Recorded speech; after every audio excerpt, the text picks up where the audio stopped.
Engineering workers union వాళ్ళ పిలుపు మేరకు ఈరోజు వాళ్ళు ఏవైతే దీక్షలు నిర్వహిస్తున్నారో వారి శిబిరానికి వచ్చి వారికి సంఘీభావం తెలపడం జరుగుతోంది. ముఖ్యంగా ఈరోజు మా YSR Congress party in-charge Buttareddy madam గారి ఆదేశాలు అలాగే వాళ్ళ పిలుపు మేరకు ఇక్కడికి వచ్చి వాళ్ళకి సంఘీభావం తెలుపుతూ వారి యొక్క డిమాండ్ చాలా చిన్న డిమాండ్లని గవర్నమెంట్ చర్చలకు పిలిచి వారితో చర్చించి ఈ సమస్యలను వారి డిమాండ్ను పరిష్కరించే దిశగా కూటమి ప్రభుత్వం ముందుకు పోవాలని ఈ యొక్క వేదిక ద్వారా వారికి తెలియజేస్తున్నా.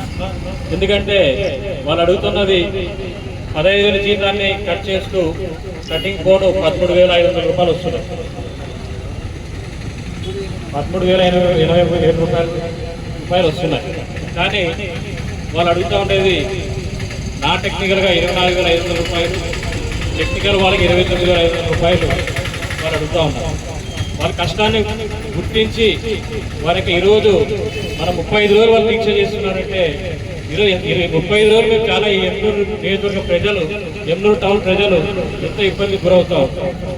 ఎందుకంటే ముఖ్యంగా ఈరోజు మన పంప్ హౌస్లో వాటర్ అయితేనేమి, అలాగే వీధి దీపాలు అయితేనేమి, అంటే మన ఎమ్నూరు మున్సిపాలిటీ తరఫున ఉన్నటువంటి వర్కర్లే ప్రతిరోజు వారు పని చేయాలి. కాబట్టి వారి యొక్క కష్టాన్ని గుర్తించి ఇక్కడ ఉన్నటువంటి కమిషనర్ గారు అయితేనేమి, అలాగే కలెక్టర్ గారు అయితేనేమి, జిల్లా కలెక్టర్ గారు అయితే మీరందరూ వీళ్ళ సమస్యలను తెలుసుకోవాల్సిందిగా కోరుతున్నాం.